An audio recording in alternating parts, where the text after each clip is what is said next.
अफगानिस्तान पर पाकिस्तान ने बम बरसाए थे जिसमें 400 लोगों की जान चली गई। कई लोग जख्मी हैं। भारत ने काबुल को मदद भेजी है। भारत की तरफ से पाकिस्तानी हमले में घायलों के लिए राहत सामग्री भेजी गई है। भारत सरकार ने दवाई और जरूरी सामानों की किट भेजी है।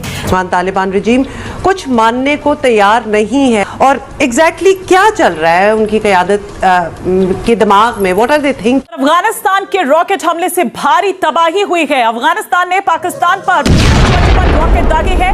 बॉर्डर वाले इलाकों में पाकिस्तान के मिलिट्री ठिकानों पर हमला किया है। अफगानिस्तान के हमले में से पाकिस्तान में भारी तबाही की खबर है। BM-21 रॉकेट सोवियत निर्मित 122 मिलीमीटर मल्टीपल रॉकेट लॉन्चर है जो 1 सेकंड में 2 रॉकेट लॉन्च करता है। वो अफगानिस्तान बिल्कुल नाज़रीन भारत की एक लोंडी बना हुआ है और ऐसा महसूस हो रहा है कि घुंघरू बांधकर भारत के इशारों के ऊपर नाच रहा है।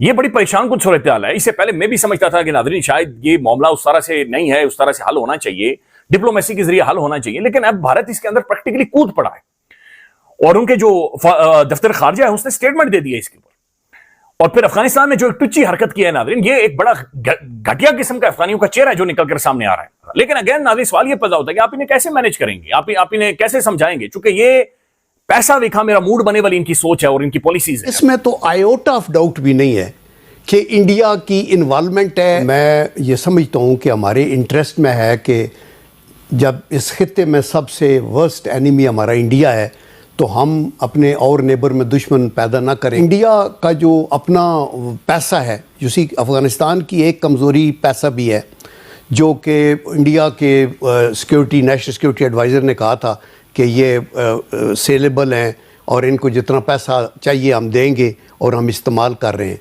देखो मलबा डालना तो पता किस पे डालना है। मैं आपको एक बंदे की आवाज़ सुनाता हूँ। ये देखें ये बंदा, और पाकिस्तान की बदकिस्मती है ये पाकिस्तान का आर्मी चीफ रहा है। ये आवाज़ आप सुनने जा रहे हैं ज़ियाउल हक की। इसकी आवाज़ सुने कि ये इन अफगानों के बारे में क्या कहता था। ये देखें। मैं आपको मत कर रहा कि अगर खुदा न करे किसी तरह शैतानों को शिकस्त हो गई है तो फिर आपका अगला नंबर आपका है पाकिस्तान में। ये जो भाई हमारी जंग लड़ रहे हैं ये अपनी नहीं पाकिस्तान की जंग लड़ रहे हैं। इसलिए अगर हम और कुछ नहीं करते तो कम से कम दुआ के लिए तो हाथ उठाई कि अल्लाह ताला इन अफगान मुजाहिदों को कामयाबी अता फरमाए, उनकी आज़ादी के साथ हमारी आज़ादी।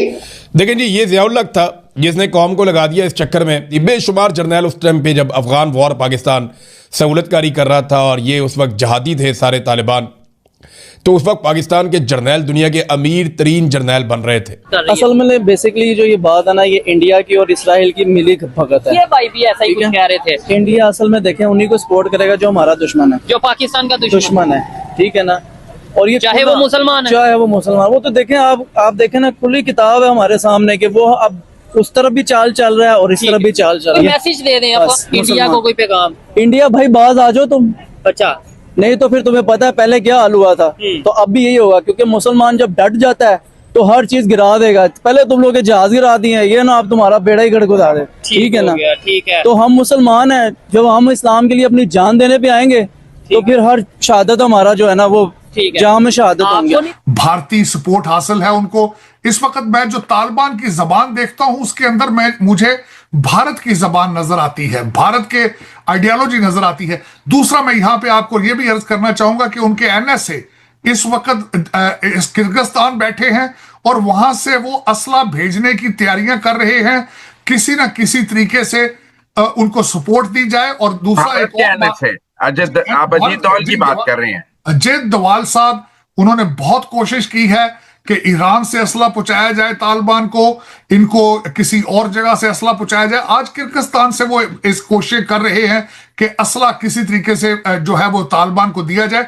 और दूसरा वो मुसलसल जो मिसाइल रशियन छोड़ के गए थे, अमेरिका के छोड़ के गए थे, उनको भारतीय साइंटिस्ट इस वक्त उनको ठीक करने के, वहां पे उनको दोबारा कारआमद बनाने के लिए कोशिश कर रहे हैं, ट्रेनिंग दे रहे हैं। तो दर हकीकत अगर देखा जाए तो इस वक्त तालिबान जिस घोड़े पे सवार हैं वो भारत का घोड़ा है।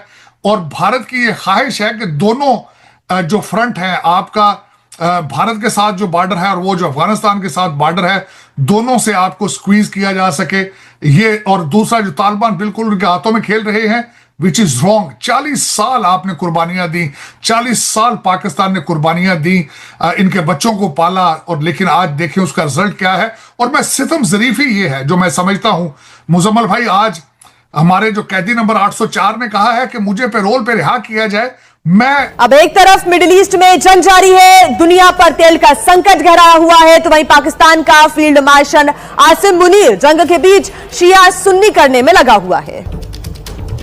पाकिस्तान के आर्मी चीफ जनरल मुनीर जो धर्म के नाम पर नफरत का धंधा करता है, अब वो मौलानाओं से घिरता नजर आ रहा है। वो भी चारों तरफ से खुद को पाकिस्तान का सुपर पीएम समझने वाला मुनीर, उसकी ये मजहबी मुसीबत बहुत बड़ी हो गई है। अब जो मीटिंग हुआ था, सुना है अखबारों में लिखा हुआ है कि हमारी गवर्नमेंट ने बड़ी कोशिश की है कि इस किस्म की लैंग्वेज कम्युनिकेज में इस्तेमाल किया जाए जो एक्सेप्टेबल हो सबके लिए। मगर देखिए जी, ये भी किधर तक, कब तक ये ऐसे चीजें करते रहेंगे। धर्म गुरुओं को मुनीर ने धमकी दी, और धमकी ये दी, और वो मौका भी देखिए, 19 मार्च को इफ्तार पार्टी के लिए बुलाया था और बुला करके मेहमानों की बेइज्जती की थी। और इफ्तार पार्टी में मुनीर ने सरेआम जो धर्मगुरु थे उनको धमकाया, और धमकाते हुए ये कहा कि अगर आपको ईरान से इतनी मोहब्बत है तो ईरान ही चले जाए। ईरान के समर्थन में प्रदर्शन करने वालों को चेतावनी दी कि ईरान से इतनी मोहब्बत है तो वहां चले जाए, और ईरान के समर्थन में प्रदर्शन करने पर कार्रवाई करने की धमकी भी दी गई थी। और ऐसे में इस तरह की धमकी देना मुनीर की पुरानी आदत है। कभी वो हिंदुओं के खिलाफ लोगों को भड़काता रहा है, और अब देखिए शिया मुस्लिमों के खिलाफ जिस तरह की उसने बयानबाजी की, उसके बाद अब पाकिस्तान में शियाओं का गुस्सा और भड़क उठा है।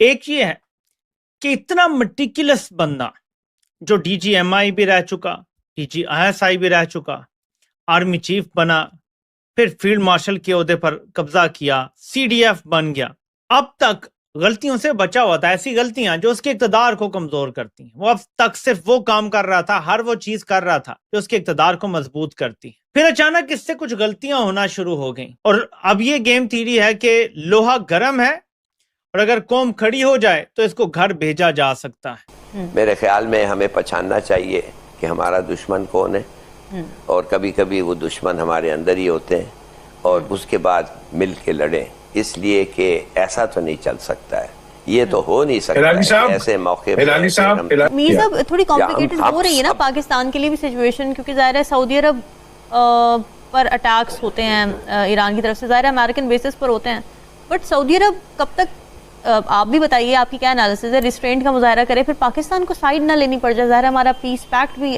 डिफेंस पैक्ट भी है उनके साथ। आप देखोगे ये एक ऐसा टर्निंग पॉइंट है, ये दुनिया की एक कमर्शियल और फाइनेंशियल एक सिचुएशन में सबको पता चल गया है कि वेस्ट क्या कर सकता है आपके साथ, वो क्या कर सकता है जो आपने सवाल किया है, क्योंकि सब मजबूर हैं, ये सारे मजबूर हैं।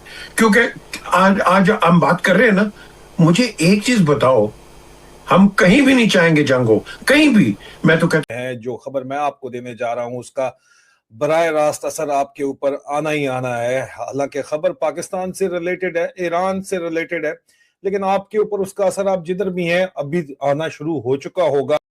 नाज़रीन किराम, पाकिस्तान का हमसाया मुल्क भारत बाज नहीं आया, और आज के दिन हमें समझ लग गई है कि भारत ने साल 2026 में क्या कह सकता है आदमी। One is terrible. ये ईद को तो, मेरा ईद को तो इसने तबाह कर दिया है, इसलिए कि ये इस किस्म की खबर, और हमारे पास यूनिटी नहीं है।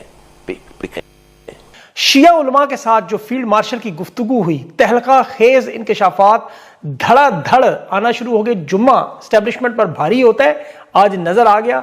अमेरिका इसराइल की यारी खुतबात में पूरे पाकिस्तान में फील्ड मार्शल का ताकत का मुजाहरा उल्टा हो गया। भारत के पूरे जनूबी एशियाई खित्ते में किस तरह से एकदम से स्पेस मिल गई भारत को, क्या हम इसको अपनी नाअहली करार दें, या कि भारत की जानिब से इस पर बहुत ज़्यादा वर्कआउट किया गया? बहुत काम किया भारत में, इसमें कोई शक नहीं है। बहुत पता नहीं क्या हो गया उनको, न जाने। अब देखिए ना, मिसाल के तौर पर शिया उलमा कराम जो इस नशिस्त में शामिल थे, आज वो फट पड़े और उन्होंने पूरी तफसील अवाम के सामने रखी कि असल में हमारे साथ आसिम मुनीर साहब ने किस तरह की तौहीन की है। अब एक तरफ मिडिल ईस्ट में जंग जारी है, दुनिया पर तेल का संकट गहराया हुआ है, तो वहीं पाकिस्तान का फील्ड मार्शल आसिम मुनीर जंग के बीच शिया सुन्नी करने में लगा हुआ है। पाकिस्तान के आर्मी चीफ जनरल मुनीर जो धर्म के नाम पर नफरत का धंधा करता है, अब वो मौलानाओं से घिरता नजर आ रहा है। वो भी चारों तरफ से खुद को पाकिस्तान का सुपर पीएम समझने वाला मुनीर, उसकी ये मजहबी मुसीबत बहुत बड़ी हो गई है। अब जो मीटिंग हुआ था, सुना है अखबारों में लिखा हुआ है कि हमारी गवर्नमेंट ने बड़ी कोशिश की है कि इस किस्म के लैंग्वेज कम्युनिकेज में इस्तेमाल किया जाए जो एक्सेप्टेबल हो सबके लिए। मगर देखिए जी, ये भी किधर तक। हेलो गाइज, आपका हमारी वीडियो में स्वागत है। गाइज, आपको पता ही होगा कि नरेंद्र मोदी अभी कितने टॉपिक पे चल रहे हैं। ये पाकिस्तान बिल्कुल भी ये नहीं चाहता है कि नरेंद्र मोदी किसी भी देश की सहायता करें। गाइज, आपको बता दें, कराची और अफ़गानिस्तान का भी आज ही युद्ध हुआ है, जिसके अंदर कराची ने अफ़गानिस्तान पर हमला बोल दिया है। अफ़गानिस्तान के जो पीएम हैं, राष्ट्रपति हैं, उन्होंने नरेंद्र मोदी से ये मांग की है कि वो हमारा साथ दे और कराची पर जवाबी कार्रवाई करे।